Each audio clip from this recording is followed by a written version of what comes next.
Okay, we are live now. Hi. Um, hi everyone. More people are gonna come come as time goes by because sorry, my video is just doing things. Okay. Because we're Venezuelans. We're Venezuelans and punctuality is a challenge. It is thankfully not one of our worst challenges. It's just a thing. Start times are a suggestion, okay? Yeah, A for most. suggested start time. I am punctual, but I am an Me exception. too. Me too. So we are gonna have a mix of people today. I'm not gonna introduce them. Fuck you. You can go find them online if you want, but it's a mix of people. Some of them are working on human rights as their main living thing.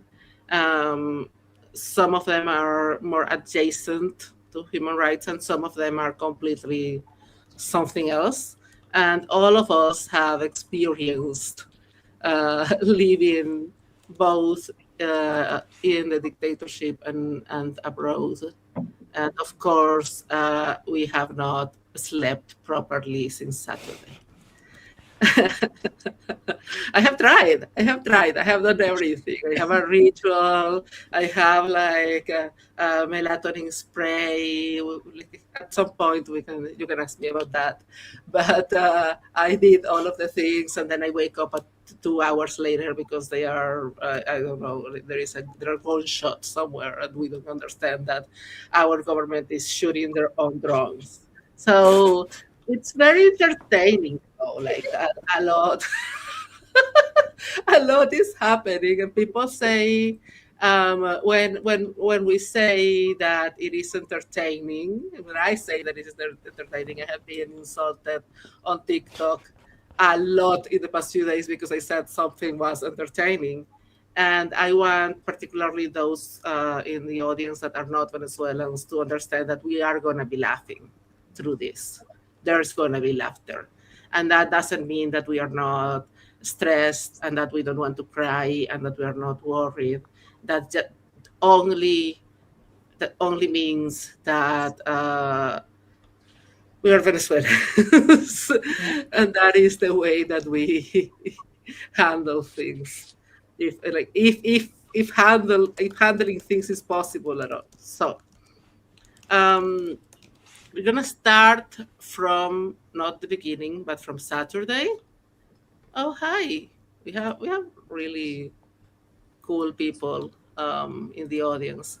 Um, we're gonna start not from the beginning because the beginning was I don't know when Christopher Columbus came and I don't know fuck things up. It's difficult to trace the beginning of this, but we're gonna start from Saturday when we woke up at 3, 4 a.m. Venezuelan time, and we were all in Venezuelan time. As Laura, who is in France, can attest that we are not in our time zones anymore. We are just operating in Venezuelan time. um, we woke up to Caracas being bombed, right? And the first thing there is this very complex feeling of fear because of Caracas being bombed and the possibility of our loved ones being hurt, the possibility also of buildings being lost. There are so many buildings that we love. We lost one of them on Saturday, actually. Um, the possibility of what it means for us to lose the corner where you gave your first kiss. And yeah, I'm being corny and dramatic, but first, that's the person I am. And second, I want to start from that perspective because it is true. And what we have had to deal with for the past few days, which is people um, talking to us about oil, um, is cruel, and it is an erasure of the corner where we gave our first kiss. Like that is Venezuela for us. Oil is not Venezuela for us. So yeah, it's not that oil is not a reality. It's not that there is no geopolitical reality. We're going to talk about that as well. We are, of course, like we are intelligent people. We are informed. We are not deluded. We are not delusional most of the time. But we, yeah, most of the time. But we do understand that. But at the same time, um, the reality that is being erased is what that country is for us and what has been taken for us from us for the past 27 years. And what this right now means in terms of the possibility of something changing. So I want to start from a very small, very tiny idea, because I have heard a lot of people who love me or care about me, who are like, oh, hey, are you happy that the dictatorship is over? The dictatorship is not over. I am sorry to say. I am very, very sorry to say. Yeah. So that's the first thing that I think that we need to clarify. Venezuela is still very much under a dictatorship. So that means that we might be, yes, celebrating that an awful person, a criminal, a murderer, a thief is in prison, and I cannot speak for anyone else. I mean, I can, but I won't. Um, but yeah, personally, I am saving a little bit of my heart to celebrate that. But at the same time, yeah, the dictatorship is not over. I don't know if anyone wants to comment on that first point on what that means to them, what it has meant for the past few days. I wonder also how have you felt about the possibility of celebrating something. Yeah. Uh, Can Lina, I do you say want to go ahead? something? Yeah. I've been very angry for the past 4 days because I work and live in the United States, and I live in a very blue state. I live in Los Angeles, California.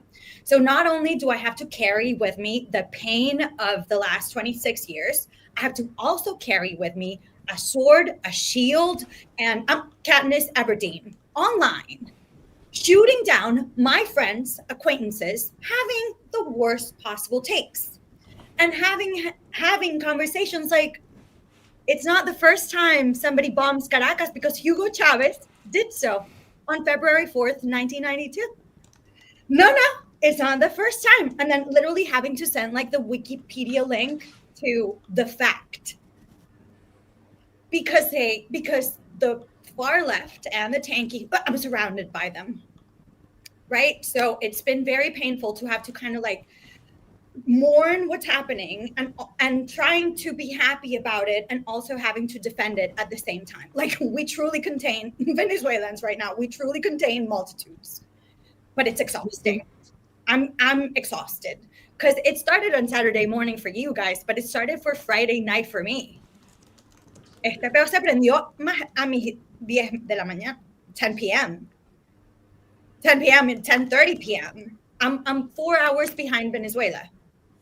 So I'm even more tired, if there's such a thing. I wanted to say that, Marianne, and I also wanted to say about the second thing, that I find it so hypocritical that people never cared before. They suddenly care about our oil, but not one comment about the person. And it's been working, guys, because it kind of like drives them crazy that I call them out on being hypocritical and cruel. It's like, you have never posted when we have been begging for attention, help, aid, solidarity in 26 years. You haven't had one thing to say. And the first thing you say is, oh, protect. Like Mariana tweeted the other day, can somebody please think about the oil? Then you little baby tanky, you are as worse as the thing you claim to oppose. As bad as the thing you claim to oppose, maybe even worse. If your first concern is for Venezuelan oil, maybe you're as bad as Trump. Maybe. Te la dejo para que lo pienses. Deeply agree with everything that is said. And on that note, I want to poke Laura on this a bit because as people, and maybe Andres has something he wants to say as well. As people working in the human rights ecosystem, right, and the digital rights ecosystem for us, um, I mean, it's not the first time. It happened already with the elections a year and a half ago. It has happened before, like just escalating of circumstances where we know that our rights are being violated. We know that our friends are being imprisoned. We know that our family is having the worst time ever. We know that our country is being destroyed. But it seems that no one cares. And I don't want this to come out. I cannot really control how it comes out, but I don't want it to come out as if I personally don't care about Gaza, for instance, because I do deeply, deeply care about Gaza, but it hurts. It hurts to see my friends or people who call themselves my friends care so much when they don't have personal vinculations with Palestine.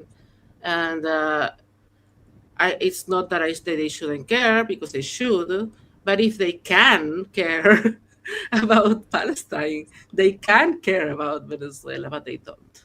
They don't care about Venezuela. And they don't care about Venezuela because it feels impossible to them to be a leftist and to understand that a leftist government, because yes, it is a leftist government, it is a leftist dictatorship, is doing everything that it is still doing. Because they have to either deny the fact that it is leftist or deny what it has done. Like it's impossible. And it hurts. It hurts on a personal level, but also it hurts from a place of realizing that the people in your life are intellectually dishonest, that the people in your life have principles that they cannot abide by. And that is hurtful. And it has been very hurtful for me. And I have the feeling that it has been more hurtful for you, Laura. It has been, I think that the word that I can come up with is alienating. It's pretty alienating because we also want to show solidarity, and we do. And at the same time, I also try as much as possible to get informed and to show support. And I see how easily you're pushed to sides that you never chose. And so, in my experience, not only in the circle of human rights defense with colleagues, that fortunately many of them have been really understandable and they can handle nuance, but others can't, you know. So, I've had messages that have been very sweet, asking me for my family, how are they? How are you? How are you feeling? And then, almost in the same breath, saying, I'm sorry, but this is outrageous. Like, okay, yes, but can you? I guess like the feeling that I had the first day was, can you give me a second? Because I have a very hard time pulling all of these layers together.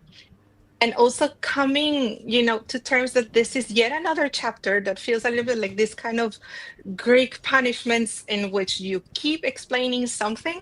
And then the next time something happens, you have to start over because everybody already forgot. Everybody keeps repeating the same thing. It feels like you're kind of cleaning something and then it never happened. It's really this cycle that repeats itself. And then you keep explaining and you keep giving facts and you keep sharing links and you keep taking the time and you're really like taking care of these things that is actually quite exhausting for it to just disappear when the next chapter appears and then propaganda starts coming back. So the human side of things is pretty indifferent for a lot of people that say they care. And at the same time, one thing that has been for me very difficult to handle is following people and reading people that have been very illuminating, really coherent, that they really show data that have helped me understand a lot of things. When it comes to Venezuela, they repeat the propaganda. To me, it's baffling how they can be very coherent in one thing and very incoherent in another. And then sometimes I can find certain posts online that make sense and that remind a human rights violation. And then when you see the rest of the coverage, can be racist, can be right wing, and can even be pretty disinformant. We were talking about a journalist that we admire very much, Andreina Flores. She has been really, really illuminating and very, very logical in the French press, in the French media. But she hasn't been invited by the media, the independent media that has been very critical of the government and of very many other things that are really important. And that they are very, very serious. Unfortunately, one of the TV channels that actually broadcasted her ideas, it's a channel that is basically pretty disinformant.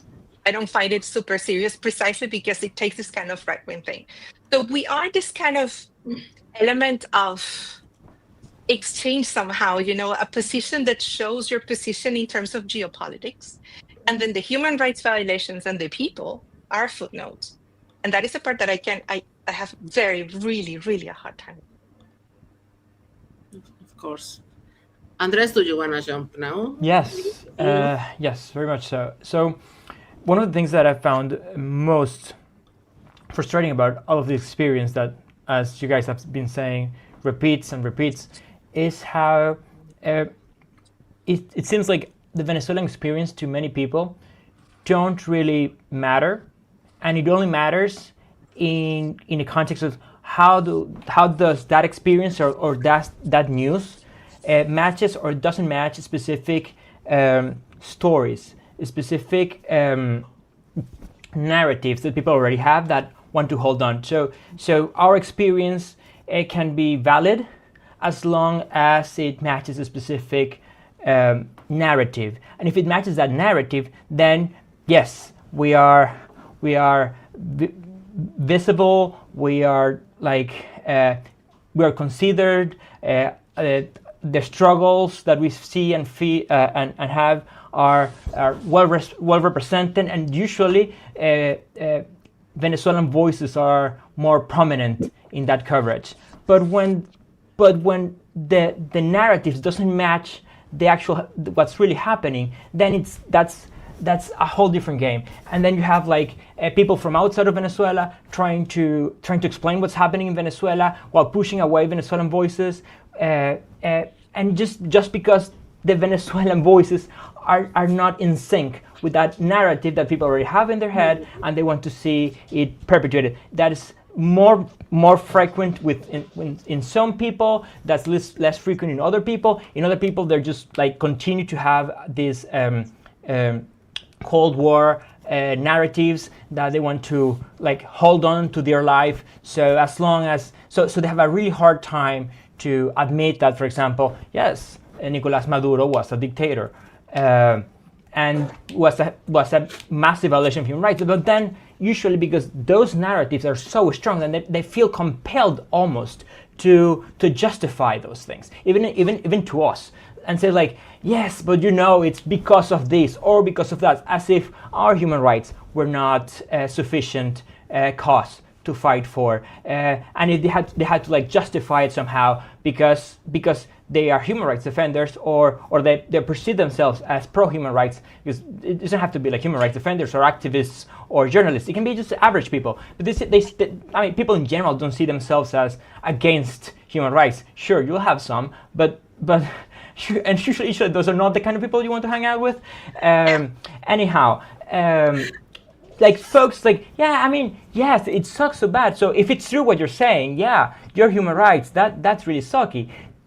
But you have to understand that maybe Maduro had to do that, or Chavez had to do that because of the embargo on sanctions and so on. So, and many of those things that people claim that were justifications or partial justifications, weren't even true. Those are just the narratives that are being continued repeated. And maybe some of those things that just happen to just right now partially become true. But then it's what happened to the other over 20 years of dictatorship that the Chavismo has been on power. And another thing, like just to finish on narratives, is like the perception of not only like they perceive the struggles in Venezuela with specific narratives. So in the U.S., it's very common to have this Democrat Republican, and they have to everything has to match. So it's like that very video of the girl like putting like different blocks. Like, oh, a square, it should go in the square hole, yes. But then you have a triangle. They try to put all the shapes in the holes of Democrat versus Republican, because that's the only mindset or the only narratives that they are like, I don't know, able to hold or wanting to, or they only want to hold those narratives in their head. Specifically, in Latin America, it's more common to have more like Cold War narratives. And more about that. Sure, a lot of people will show nuance, but we're talking about a little bit of the frustration and difficulties of the cases where that's not the case. So please don't take offense if you're not, if that's not your case, if you're listening to I it. totally agree with you on this. I feel like it's particularly, sorry to interrupt, but I feel like particularly Please. in the US, because it's a bipartisan situation and has been so for so many years. It's like black, white. No middle, no gray, black or white, Republican or Democrat. Other colors also. It's like we have all kinds of colors in the world, and it's not just like black and white, Republican, Democrats, and those kinds of things that really break those things. Well, because the Venezuelan government has been like so repressive, so regressive on LGBTQ rights, and they're like, no, that's not true because Chavez and Maduro, they're progressive. Like, no, dude. Like that's literally not the case. Venezuela is likely the most regressive government on those rights in the whole continent. And it's like, and that idea it's not accepted. It's like they're immune to that idea. Like, again, not everyone, but some people, because that idea doesn't match any of the narratives that they have. And they want our story to fit their narratives, and unfortunately, the nuances and the reality that we're living oftentimes doesn't match them. Yeah. I wanted to say one more thing. Okay, you go if ahead. I may. Yeah, just because because we're talking about the challenges of talking about Venezuela. And the contrasting thing of having always somebody who wants to know, but they don't hold more than 7 or 10 seconds of attention. So they want, who are the good and the bad guys, so I can tell other people that I spoke to a Venezuelan and that what I'm saying is actually fact. And so they cannot hold attention for so many of the things that are super complicated that we are also trying to make sense of. And very often I see Venezuela as this constellation of rabbit holes, because whenever you're talking about one issue, you have to stop and explain and go to a certain issue. If we're talking about political prisoners, and then we start seeing how they got there, what's going on inside of the prisons, what happens to the family of people that that have to change their whole lives around the people that are in prison, that they have to pay for everything, even for them to get water, to walk, to go to the bathroom, to change cells, everything. And then they have to do it in dollars. And then you open the rabbit hole of dollars and how to find certain things. And then the rabbit hole of papers, words. We work with internet and digital rights. That is another big map of big rabbit holes. What happens with electricity? What happens with blockades? So there are so many things. The list of things are so complex that it feels that when you start packing, there are so many like Russian dolls that you have to keep expanding. And that is very difficult for somebody who just wants to know who the good guy is and who's the bad guy, so I can tell other people. To me, it's very important that people understand that the level of complexity is really big, and the level of damage is also really, really big. Yeah. Hi, Valentina. Hi, Valentina. Welcome. I loved everything you shared.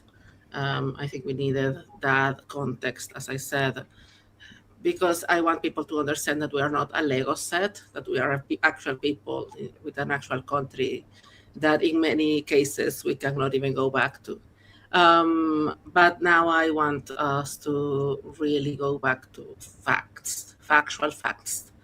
And I'm gonna jump around a little bit, but I do want to start with elections. We haven't had free elections in many, many, many years.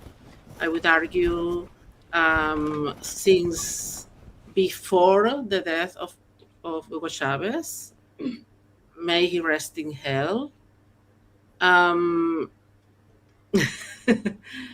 But I mean, Hugo Chavez left Nicolas Maduro as his successor. Some elections happened. We believe, and that is mostly a belief, that he lost those elections, but still kept going. But like, whatever, right? To me, he has never been a president. He has never been legitimate. However, the thing right now is that people keep telling me, and one day I'm going to murder someone, that he won the elections in 2024. We had elections in 2024. They were extremely, extremely not free.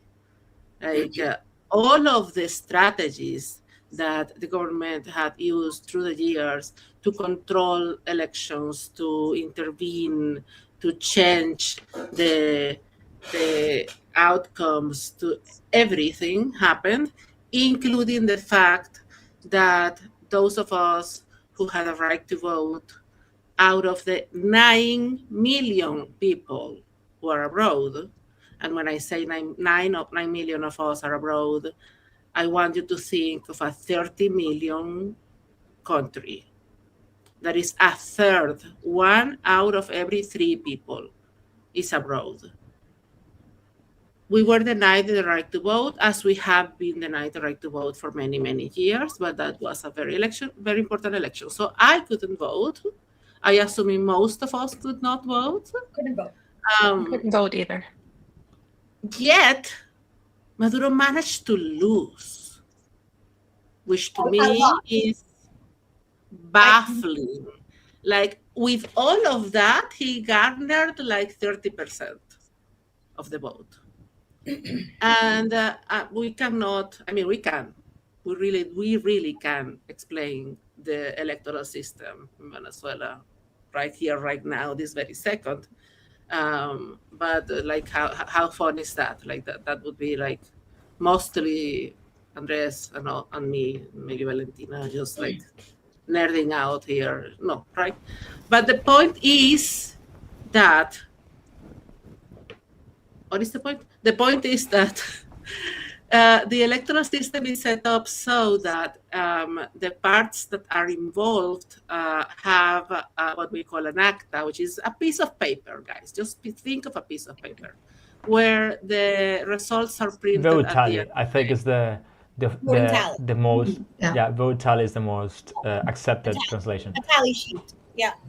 Tally sheet. Tally sheet is the word. I am going to begrudgingly accept the translation for this hour, but I do not believe it's accurate at all. But why not? Let's not. Yeah, why not? Like, we're chatting. Yeah, why not? Why don't you think a tally sheet is a good translation? Because those are part of the things that get lost in translation.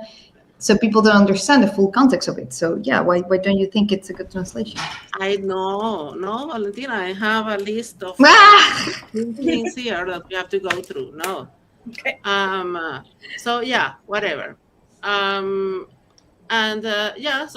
each party has one. The electoral council has one. Monica says La Acta. La Actas. It's worth noting that this tally sheet acta receipt is printed out. It's printed by the machine, and that is exactly. It's printed directly by the machine. Protected. Yeah. So now that we're explaining the actas. Now we're explaining the actas. No. Andres, control yourself, please. Sure, it's not going to be a huge rabbit hole. So I just want to say that these things are printed they can be verified, and they're signed by hand by people that have been working in the election there. So it's not like just a piece of paper and then you can say claim that's an acta. They are signed and they have a verification QR code. Marianne, we know you're in pain, but you said that some people didn't believe you that we won. So we have You have to to. explain how it works a little bit. You didn't actually that have this point- to, because I am trying to get to a place and you don't let me. However, For place. Andres, thank you for being both brief and explanatory on that. Thank you, Andres. So yeah, we have what I call as a lawyer the paperwork, right? That is paperwork that each of the parties takes with them, and then the Electoral Council has. These are all the 3 copies are the same. They have to be the same. Now, the opposition presented theirs, like all of the ones that they could gather, which were a lot, almost everything. And they say that Edmundo González Urrutia won with over 60% of the vote. Like 67 specifically. 67, almost 67. 70. Okay. 67. And then the government didn't. They simply didn't. They just proceeded to say a number that not only, as far as I can tell, they pulled out of their arse, but also it doesn't add up. Like mathematically, it didn't add up. And then they took down the website of the Electoral Council. I don't know if it ever came back. Did it ever come back? To this day, You I guys? think at least the actas are not there. Last time I checked, the last time I checked, the website is not there, and not even for Venezuelan users. Some specific websites are working, like HR or registering for specific elections. But the main website where they post the election results for every previous election and each one since has not been up ever since, because they just don't want to post the things that they have to post, because they just don't have the numbers that add up, and that makes mathematical sense. Yeah. Carlos, who is very technical, also wants to add that the percentages were like the numbers were so obviously made up because they were too exact to give the exact addition in some places in a way that mathematics doesn't work like that. But nevertheless, it was a regla de tres, which I don't know how to translate regla de tres. No, but let's put it like this. Anyone who is informed about elections and how statistics work and mathematics work, so any of those 3 can know for a fact, objectively, that the election was stolen. And that's how even progressive, leftist, and other governments and movements know, even if they don't trust what Maria Corina says and claims, they know that the election was stolen. Maria Corina's work let us know, which Mariana is going to explain. That work let us know what were the actual results, but we all know that the elections that the official results are fake, because they're mathematically so implausible that we just don't know. We just know that's fake. Also, those mathematical impossible numbers, they then double down on that stupidity while releasing the second results, like the more updated results, with the same basic error that, we could explain, but it will take a little bit of time.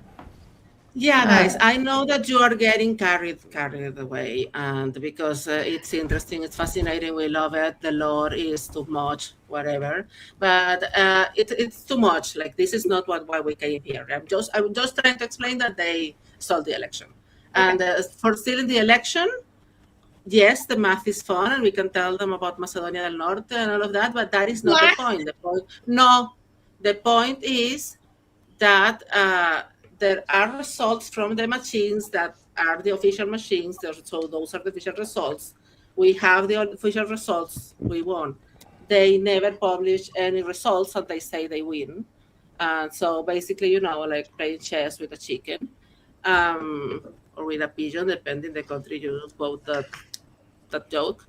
And now we have been, for the past year and a half, trying to convince the entire international community that this is a stolen election, therefore it's a dictatorship, therefore please do fucking something. We are the meme of the guy, the stick guy with a stick, like poking the international community, like, come on, do something. And then this takes us to now. Within 27 years, many instances of this have happened through the 27 years, but right now it's the point where we are. Within year and a half, we managed to have pretty much everyone say that it is a fucking dictatorship. It was very difficult. And now what? Nothing, because nobody gives a fuck. And so eventually, some awful dude on like a street alley, dark alley, like opened his coat and said, I have weapons. Do you have oil? And we said, yeah, fuck yeah, I have oil. Yeah. Yes, I have oil. And people, it's incredibly condescending, colonialistic, and like everything. I'm so mad, guys. I'm so mad. I'm so angry. Me too. But it's people coming and telling us like, oh, but what do you know is that they want your oil. I know they want my oil. I want freedom, and Shocking. I have like Shocking. a thing here, like hanging from in Times Square, like here. Have oil willing to exchange for freedom. I am I think desperate. and it's so condescending because even Donald Trump says it on interviews. So don't you know, like But it's on imagine, national like, TV. What do you mean I don't know? What do you mean I don't know? exactly. So Like, Which one? are you saying? Do you mean? Which one would you like it with the candy cane, or would you like it with the trees, with the Christmas trees? Se los I feel that envuelvo. yeah. I feel that the second one is like the best one to Yeah, the fucking oil, because also I like the red one. Yeah, the red one. I think he's gonna like the red one. On brand. Also, we have had oil for a lot of time, a lot of our history, and we know, like, what do we call it? Excrement of the devil. This is not something that has brought us any good in life. I agree. Take them away. Like I have earth, I have soil. I can like, I don't know, cultivate tomatoes, grow tomatoes. you're gonna do sembrar el petróleo moment? Are you gonna have a sembrar el petróleo moment? I mean, No, and he takes the petróleo, and I siembro the tomatoes, You and guys- that's fine for me. Harvest? Do you I guys forgot. remember that movie, Leonardo DiCaprio's Blood Diamond? There's one scene where one of the people goes, "Thank God we don't have." One of the like workers in the gold in the diamond mining, like horrible conditions, goes like, "Thank God we don't have oil. We'd have real problems." Yes, It's a movie about cracking down. exactly that. and there's a case to be at a different time. There's a case to be made about how maybe exploring the oil with PDVSA, the state oil company, would have made more sense and led to better situation. Even though there's this whole trap of the resource rich country that controls, like the government controls those resources, and then like corruption goes through the roof, and all the incentives are in line towards autocracies. But like, sure, at some point where PDVSA was a very professional company that was very capable, you could argue that, hey, as long as we were able to tamp down those temptations as much as possible, sure, we could try that. But at this point, PDVSA is so broke that there's no way of returning the oil industry, the Venezuelan oil industry, to what it was, just On our own. from PDVSA on our own, exactly. So basically, we have huge oil reserves, and we just need people to come and extract it, and we can just like assuming this was a democratic government in Venezuela, and just tax Big it, assumption. tax that extraction as it usually happens. Sure, I definitely hope that there's some control so that they're not like destroying the environment unnecessarily Which is with already happening. unnecessary risks. But Like Russia, Cuba, and Iran. but exactly, like it's not like a fellow Venezuelan in a protest somewhere. Like do you think the Russians and the Chinese were involved in Venezuela just because they wanted the recipe for the arepa? They also wanted the access to our oil and minerals. So I mean, if that's part of the thing is, and here's my. I want to close with this. The thing is, we have not changed the government. The government has not changed. Trump has not changed it. Trump chose Delcy Rodriguez, which is the vice president of Nicolás Maduro. She was just sworn in by her brother, who is the head of the National Assembly, and this continues to be the Chavista dictatorship under new management. Sure, there'll be some concessions. Actually, same management, just one head left. less. Someone else. Like we changed the top manager, the general manager, the CEO changed, but it's the same dictatorship. Yeah. It's the same dictatorship with some of the rest management, the same C-suite more or less, and yeah, it's the same dictatorship under new management. And sure, they'll have some concessions to Trump on whatever Trump's priorities are, which sure, I mean. And we'll have a very long and frustratingly slow transition, which we don't really know how it is. I mean, that's at least what it looks like right now from official discourse. I mean, there's still lots of dust to settle, and things could happen that are like maybe are possible now that weren't possible before. But at least what it looks like from the interests of different people in power, and like that's how the board game pieces are falling into. I mean, and it's not like 5 or 10D chess. It's just what the authorities are saying from Venezuela and from the U.S. One thing that I've heard a lot from people in the U.S., especially Democrats, and by the way, this is something that makes sense from the perspective of an American voter, an American citizen, which is through an analysis, what's the actual point of doing this? To get or try to get into the oil industry in a country in which you would have to invest so much money to recover the oil industry because it has collapsed. You need to invest so much money because of the type of oil reserve that Venezuela has that are hard to extract, and also that in general we know, like this is just talking economic wise. I'm not talking about democracy or anything.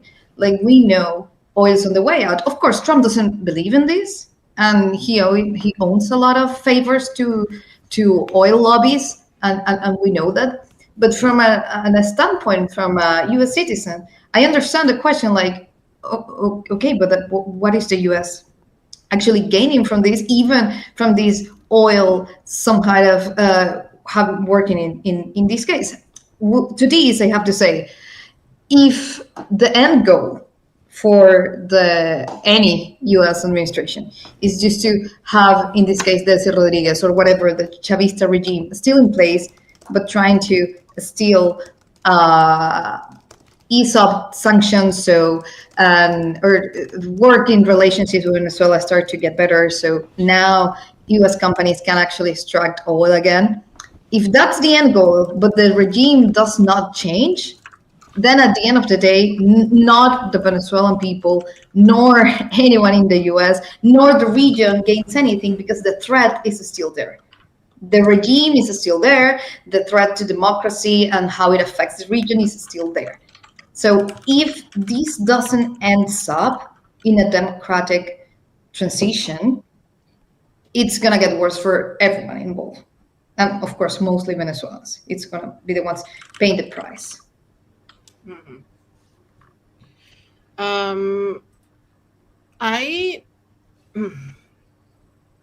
Okay. Me voy a meter para lo hondo porque, bueno, okay, whatever. I'm reading the comments. people get really mad when we say these kind of things that we are saying and we will be saying. And we have questions and we will address them in a second.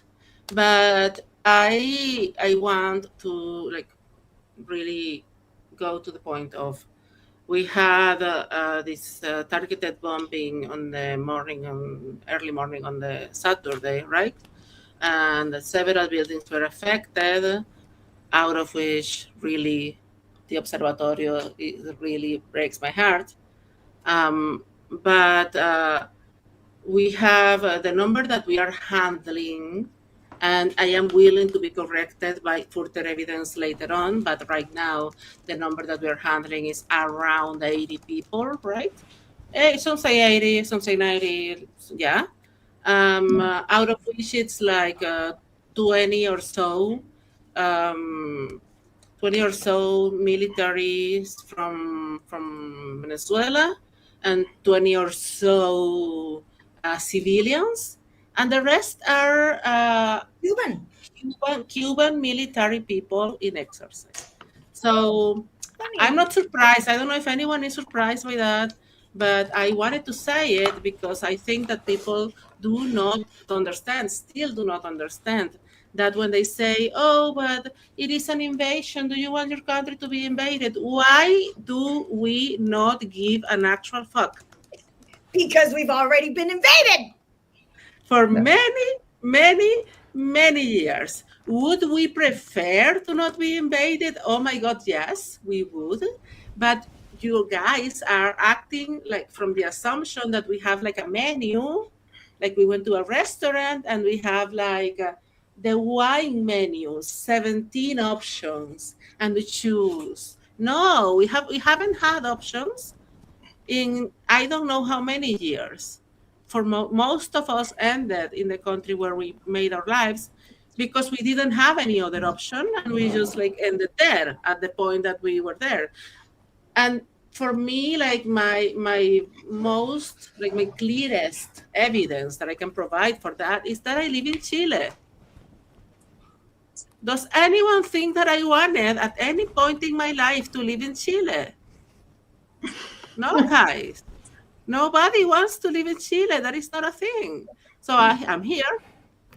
I'm here because I didn't have an option. And in our lives, we were not given options. Like options were taken away from us when we were in like our teenage years or something. And we took some decisions between very limited options in a country that was already invaded, where we looked at Cubans everywhere. And I have nothing against Cubans, and I'm not saying that the deaths of Cubans are justified in any way, shape, or form. And also, like in general, I know that they were there forced by a very bloody dictatorship as well. Like also, they did not want to be there mostly. Yeah.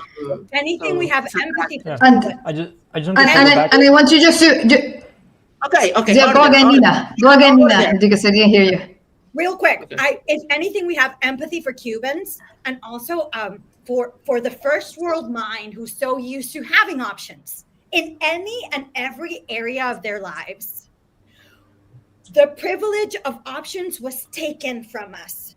So when both the crappiest options on the table are being invaded by another dictatorship that tortures and murders political prisoners versus a first world country with certain institutional structures and democracy and freedom of speech and human rights, then I, Nina, this is a personal choice, this is an opinion, I would choose to be invaded by the people who respect democracy, institutions, and human rights.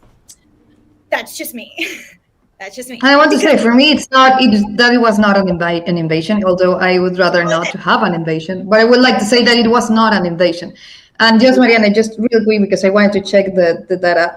And one thing that I want to say, it is very hard to get actual data because the Venezuelan government does not care about the deaths of Venezuela, even after this attack. And although, thank God, journalists on ground in Venezuela are doing the job, we know of 2 civilian deaths. There are other injuries. 2 civilian deaths confirmed. The rest were military personnel or related to the innermost circle of Maduro and Syria. So we know of 2 civilian deaths, which is it is heartbreaking that we have 80 deaths. Of course, it is, but it is necessary to point the distinction between 80 people dead and 2 civilians and 78 military personnel. It's different. And to clarify again, that there has not been an invasion of of Venezuela by the U.S.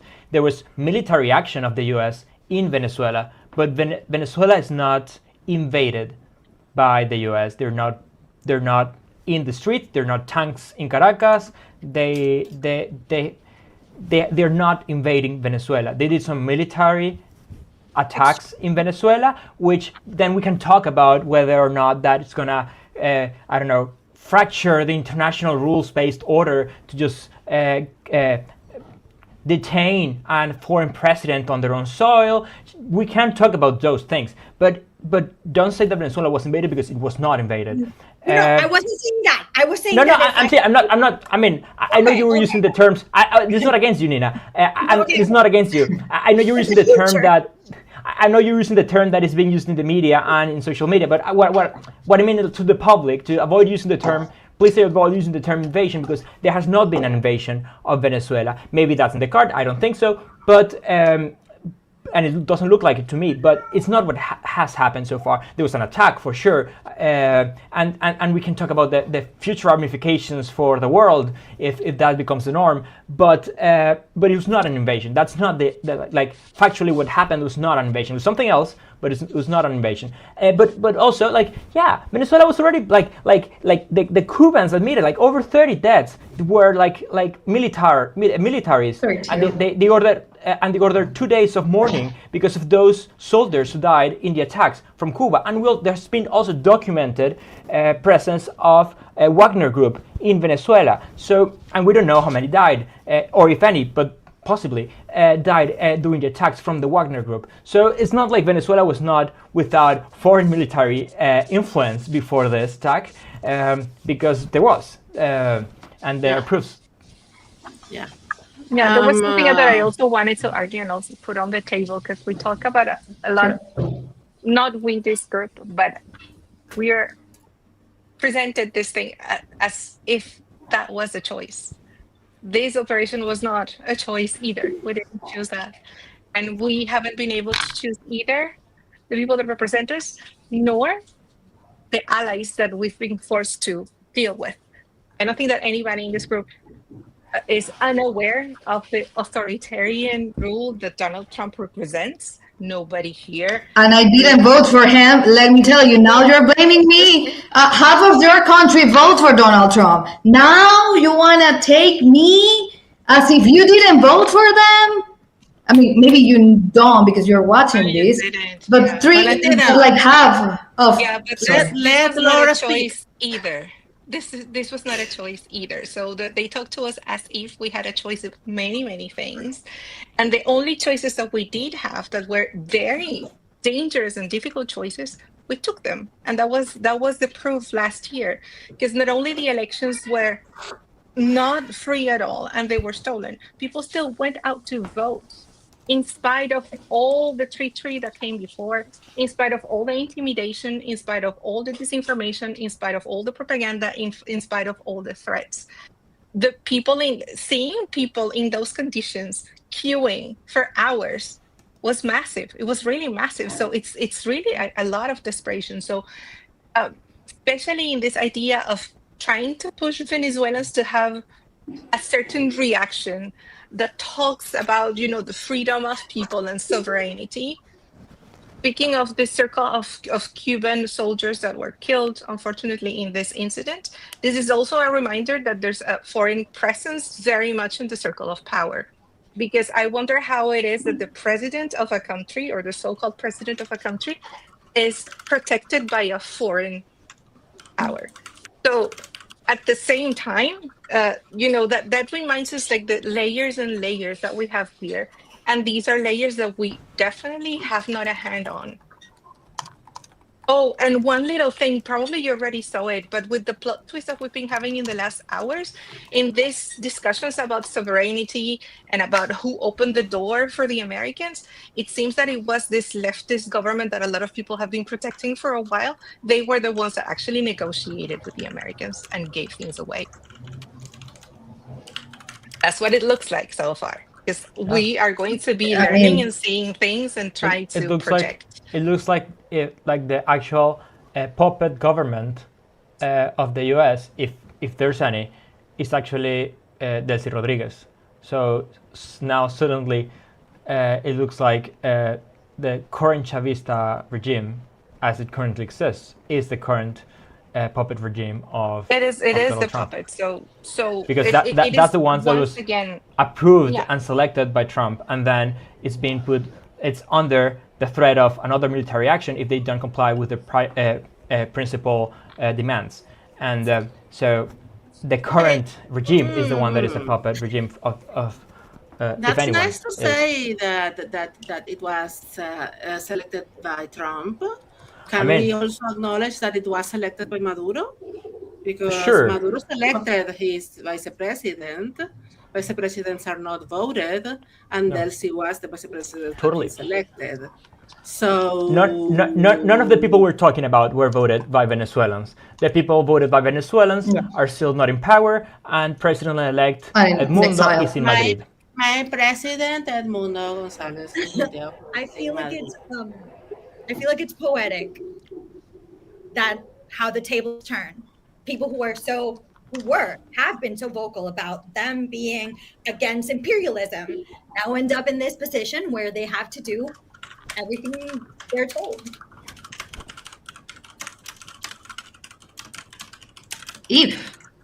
I mean, of course, again, we'll see how it's going to manage. I'm pretty sure they're very scared, and they will. They are definitely in conversations with the U.S. government.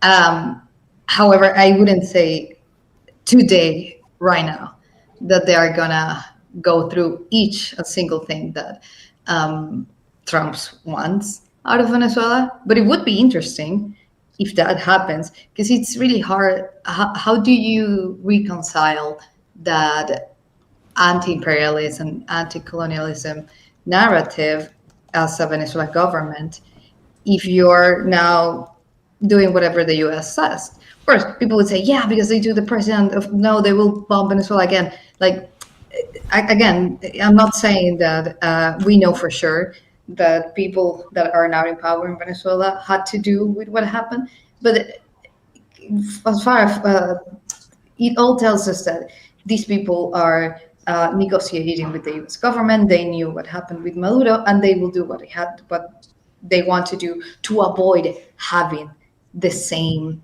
ending as Maduro. I mean, we hope for a democratic and civil transition, but they would rather live comfortably in a beach with whatever amount of money that they can that they already stole from Venezuela than being in the Maduro situation. But if they We don't hope want to for leave, a lot of things. Yeah, they don't want to leave. It has exactly. been demonstrated. Maduro did Guys, not want to leave. we've been here. Yeah, exactly.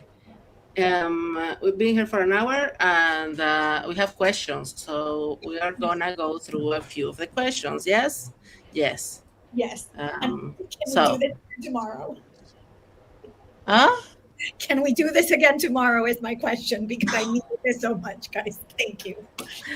I think you're not in the WhatsApp group. I have been doing this with very frequently.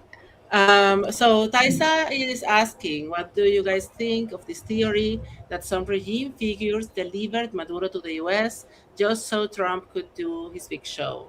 That is like a composite question. What do we think of the theory that some regime figures delivered Maduro to the US? Yes, I think that we are pretty sure that some regime figures, we could name some names, delivered Maduro to the US. Did When you they see who do it? benefited, Yeah. Did they do it so Trump could do his big show? No. they did it to negotiate their own penalties, because they are all at some point going to be indicted by someone, because all of them are criminals. So yes, anyone wants to say something on that? No? I yeah, no. Okay, I mean, yeah, no, No, I very yes, mean, sad. even the international press is, if not outright saying it, they're heavily hinting at it.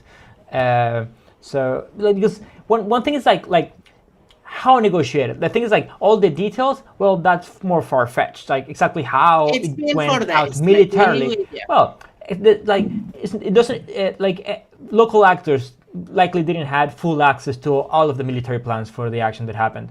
That doesn't mean that at the same time some negotiating happened on delivering Maduro so that they could stay in power and and continue Absolutely. as long as they gave some concessions. That's I very mean, very there were almost no deaths, which I mean, we did know that there was never gonna be a war because we basically have no military.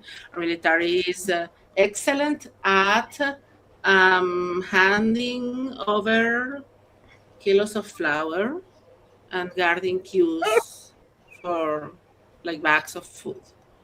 That's our military is very good at that. So we knew, right? I told everyone this is gonna last 2 hours, and it lasted 2 hours. So yeah, no war, no war, just peace. But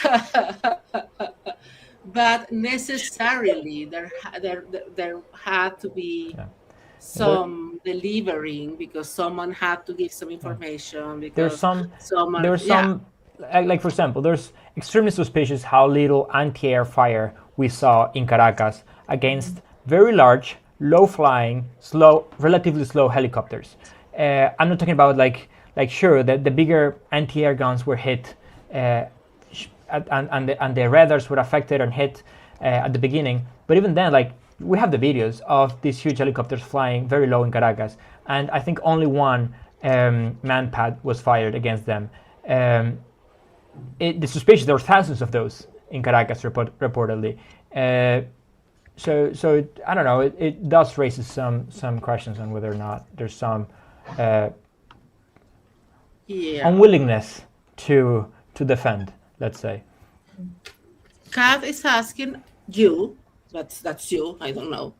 What would you like to see from ordinary American citizens who prioritize human rights?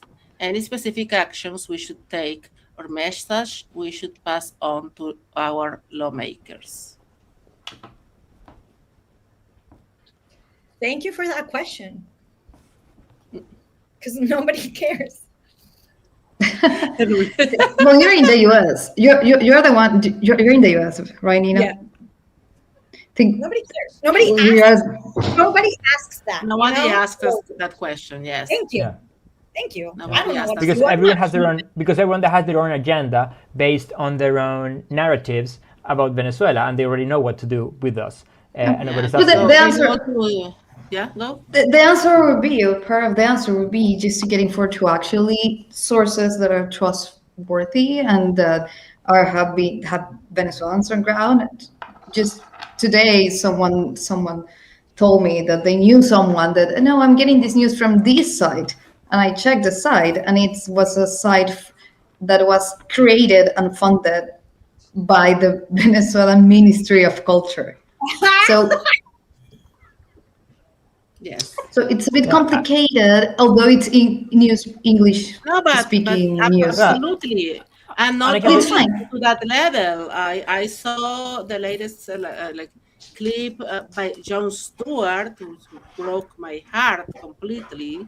Like my heart is shattered, and I would hope the American public to tell Jon Stewart to go all the way to fucking off, because that is like treating us as the butt of a joke, like something that you are discussing for entertainment, because it is only about Trump and his oil and his dancing and his whatever, and not about the actual lives of people who are experiencing a dictatorship.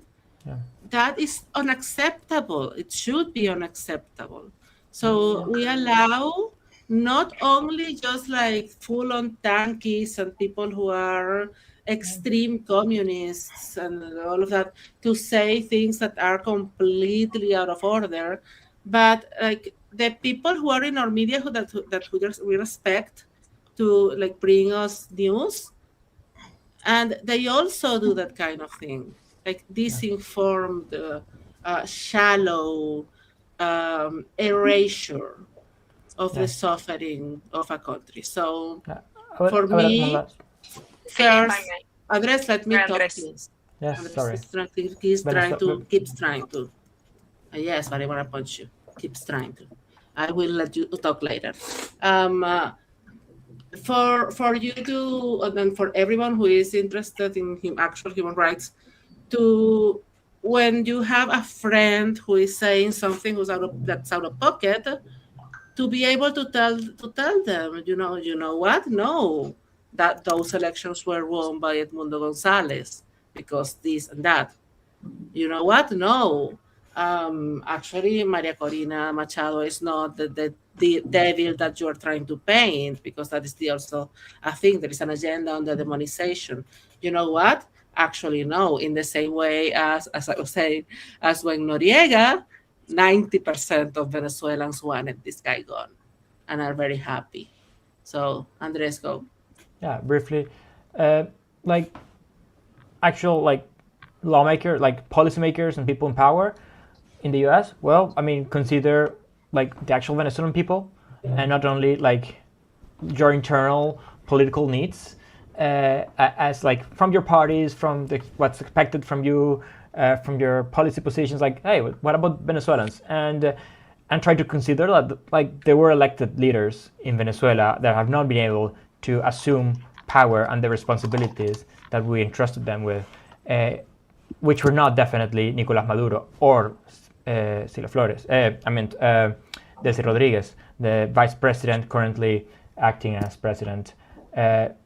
Like we chose who wanted to lead us, and what we want is transition to actual democracy, not just to get rid of Nicolás Maduro. And like, sure, I mean, if Nicolás Maduro is going to be tried by something, I think the priority should be like their crimes against humanity case, because I mean the bigger crimes that Nicolás Maduro has are not those that have been like why they're being presented in New York, is the crimes against humanity.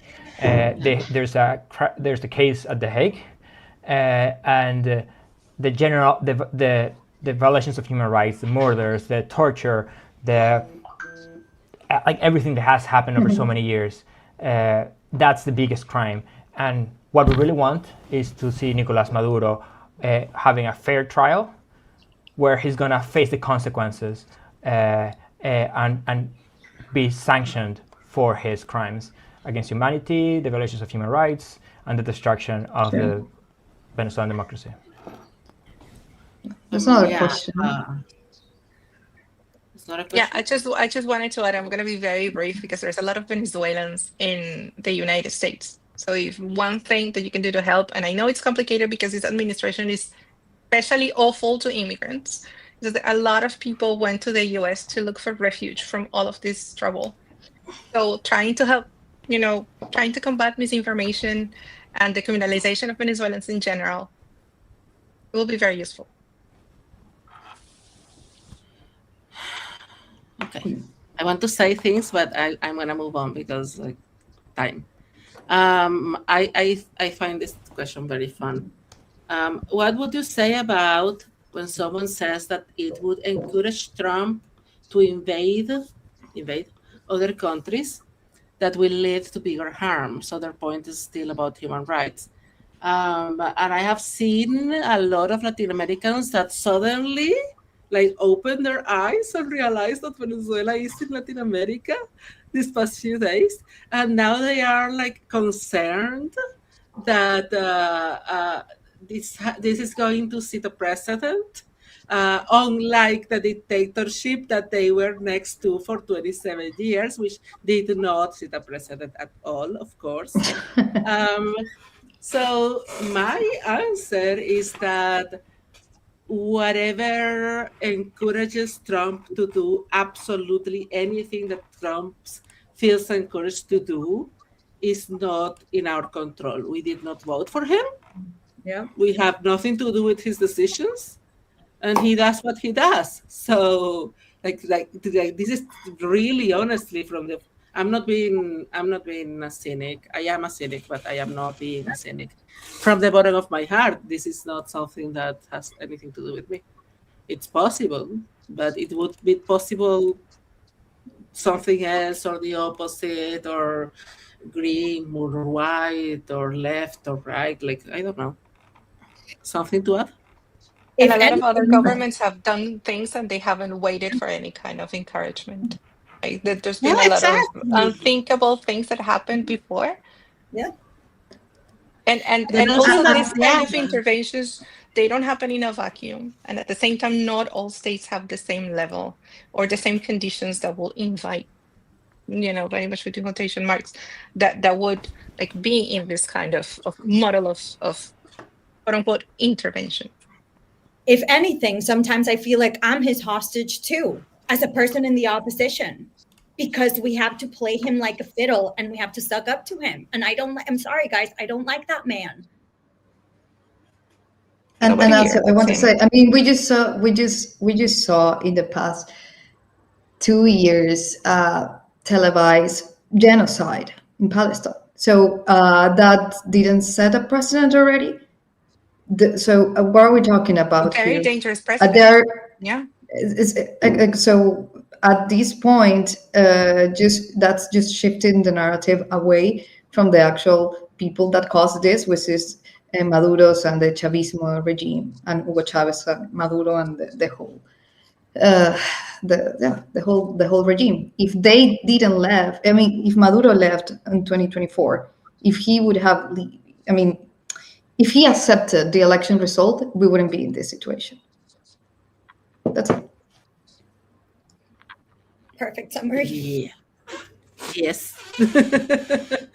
It's not a matter of wanting to have an invasion or not. It's about what comes now. I think that's just a good pivot for us to talk a bit about what do we think comes now.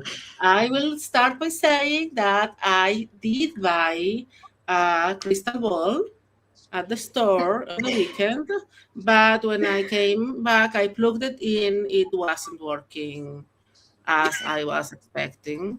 So like I plugged it in, and it gave me like the ending of a bunch of like the rock movies that I don't care about.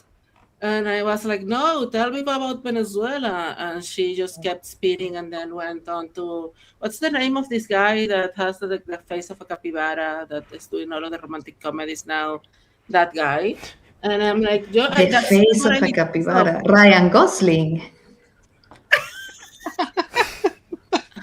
I don't know. What do you mean the face? Nobody How has the face of a capybara. What do how you many mean? how many times can I expel you from how many places, Valentina? Like this is a question. This is a question that keeps me up at night. Anyway, the point is that my crystal ball did not work. I went back and the store didn't exist anymore. It was the Make sure same day.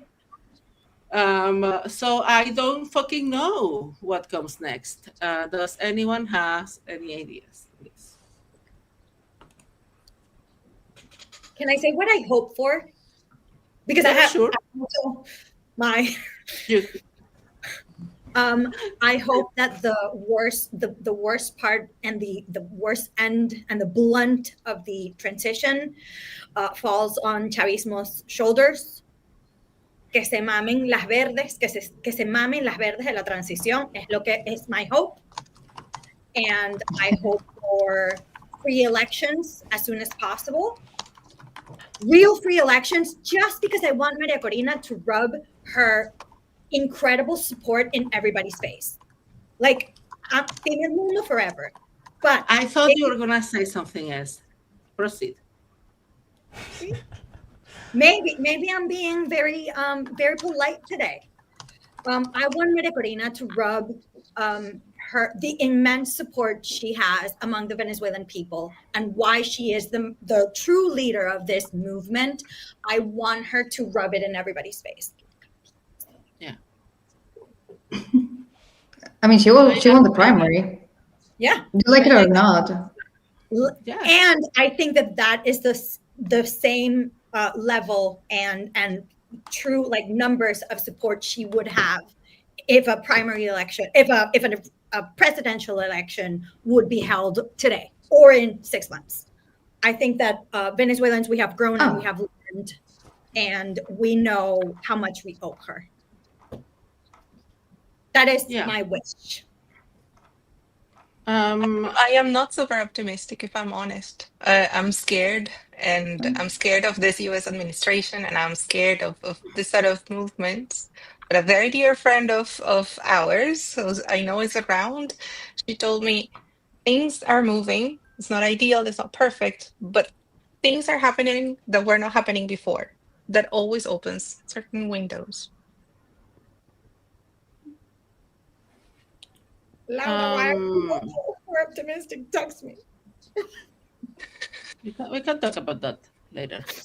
That takes more time. Mariana, there are a few different. Oh, it's Glenn Powell, the guy with the capybara face. Somebody commented. Thank you, Glenn Powell. Yes, thank you. Yeah. You don't get expelled. Literally Googling because there are many questions in the chat. This is a pop culture thing. I did not invent this, okay? I was not the one to say that he had a capybara face. Anyway, that doesn't matter. The point is that there are a lot of comments in the chat about our thoughts on our extreme right-wing leader, Maria Corina Machado. I like this one to exemplify all the rest. Because as he says, the true fight is that we don't own the narrative or our own country. So they come and tell us that Maria Corina Machado is an ultra-right leader. And that is easy when most people don't even know where we are. And this came from several other comments from the same person, but it's about this, right? This invisibilization keeps happening. They come and tell us, no, she's an ultra right-wing person, like she's Nazier than Cast. And we've known her for 30 years. And we know, for instance, that he would finally approve gay marriage in Venezuela, which is like behind every other country in the region. Yeah. This is a campaign. This is emotion. This demonization of her, and also she has had to make some unpopular decisions recently, like aligning herself with Donald Trump, for instance. Which is not ideal, I wouldn't say. I wouldn't say that she's happy about that and about offering him her Nobel Prize.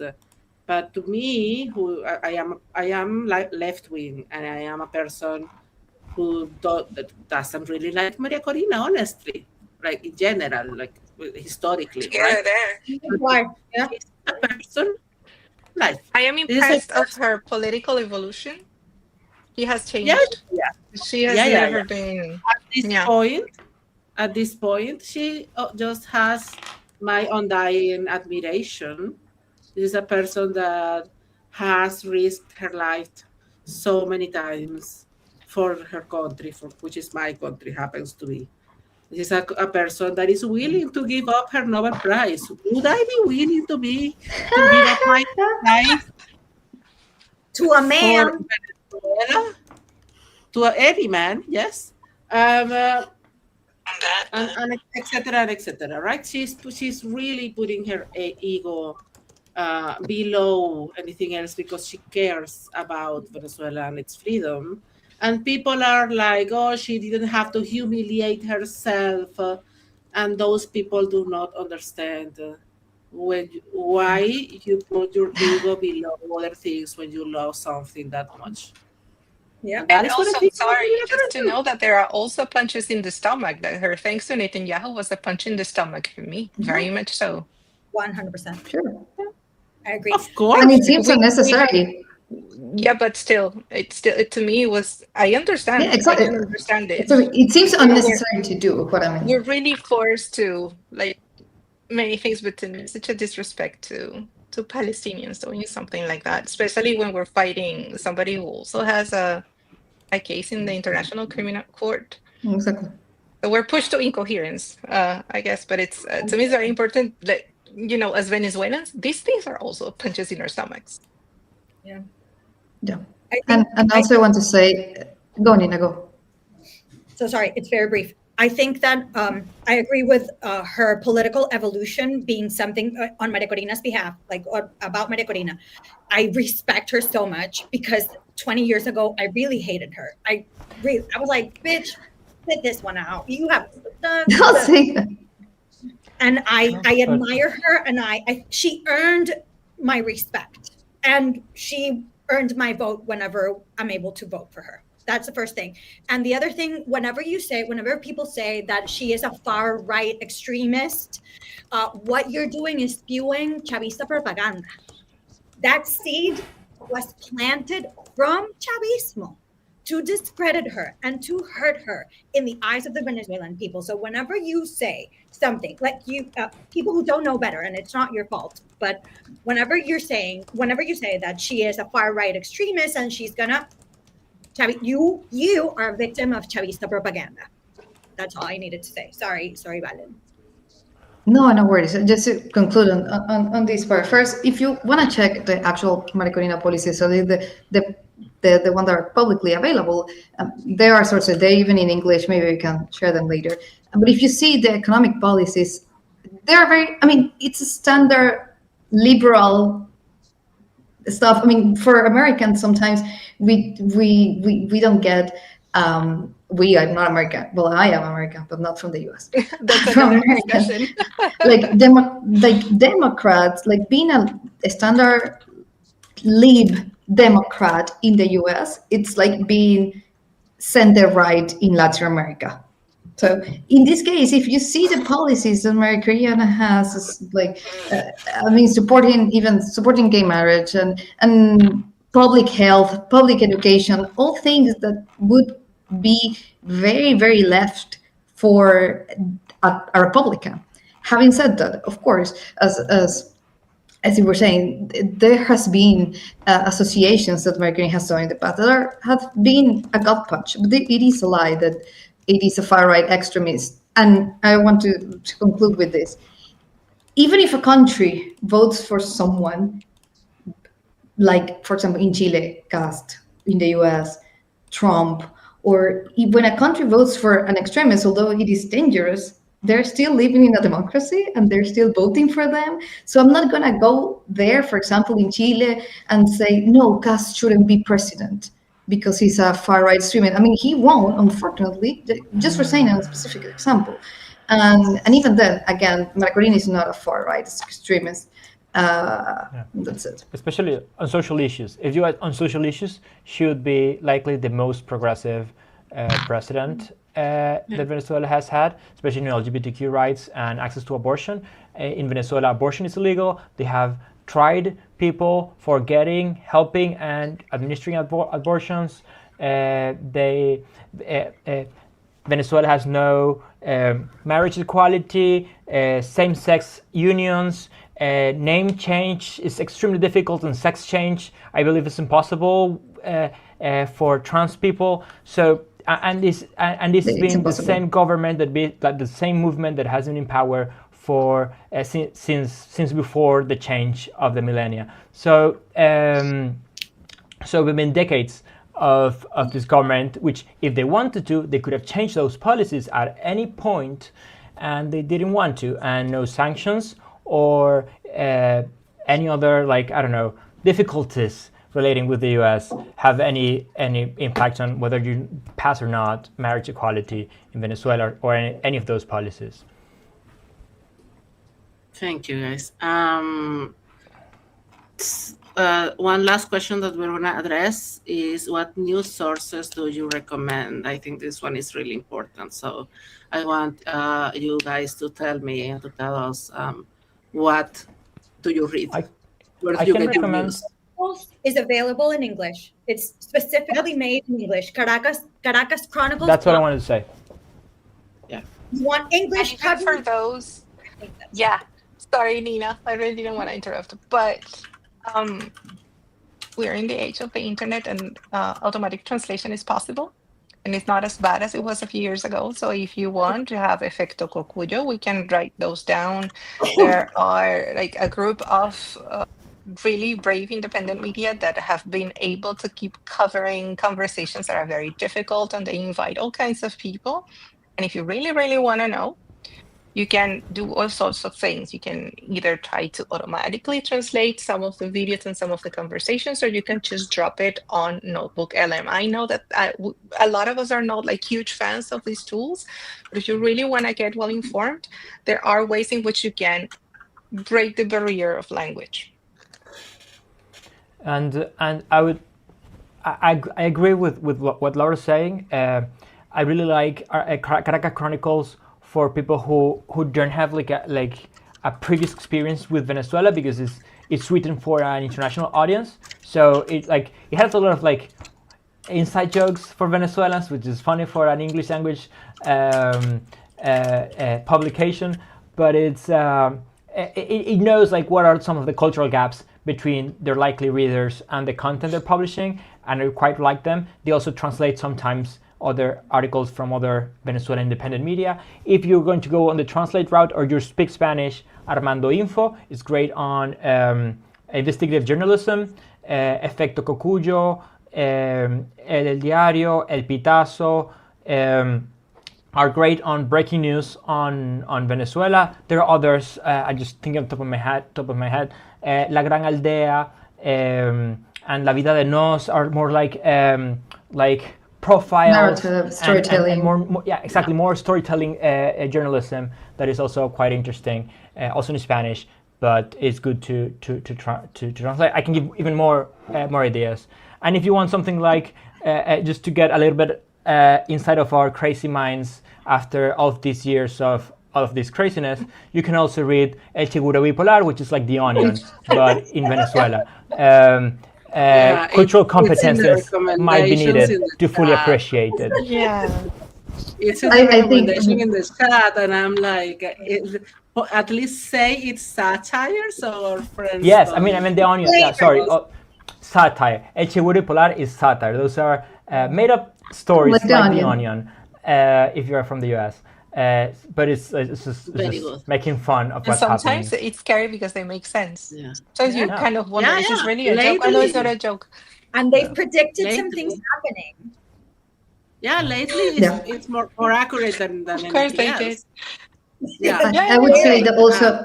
I will say also it is because people follow each other in social media. I mean, maybe some people that we can follow. I always say Luis Carlos, although mostly Luis Carlos Diaz, which is a journalist, friend of us.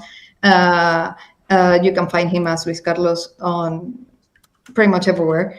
And of course, mostly it's in Spanish, but you can translate, and sometimes it's in English. And I think another very important point is to follow human rights organization that even if they don't post in English, you see the data and you see the number of political prisoners and things like that, and it's a big data point. Not so Foro Penal, the CLIP, which is the Committee of Political Prisoners of Venezuela.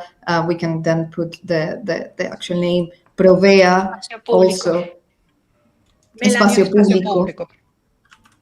So at the end, you can just translate the stuff because it's hard to, although there's a great job of national. Yes, just go on, Andres.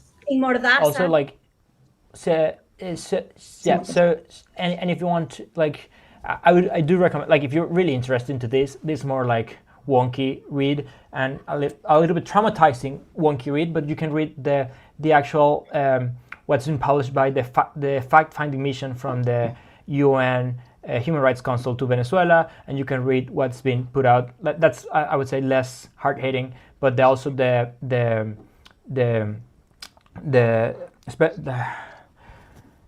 Human Rights Council. I'm so tired right now. I'm not coming with the words. The fact-finding mission I did mention. That's the one that hits, I would say, the hardest. Also, we have written stuff as well. We have the Human Rights summaries. The Human Rights the letter we Commissioner's wrote last year. There are some studies as well that we have published in Marianne as well. Thank you for your service, by the way.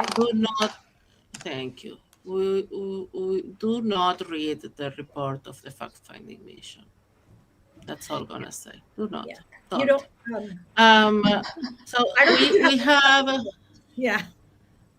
I have like half of the questions left, but we are on an hour and a half, so let's close this shit up. Closing comments, and in a few days we will do another. Closing comments. Who wants to start?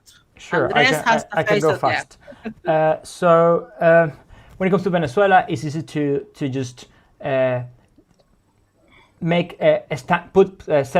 put yourself in a position of do whatever the opposite the U.S. government wants on Venezuela, and it's like, but let's just put ourselves in a position to support whomever is being oppressed, whatever it is. So if it's in Gaza, if it's in Venezuela, if it's whatever it is, let's try not to align ourselves against the U.S. government or against specific governments, but in favor of the people who are suffering at different places. And then it'll be easier to see like how to stand and position yourself without much trouble, I think.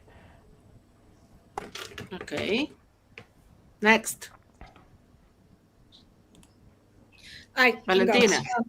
Okay. No, Valentina moved her eyebrows and was looking at the camera. And you were. And I have 4%, and I have 4% battery, so it makes sense in case if I die.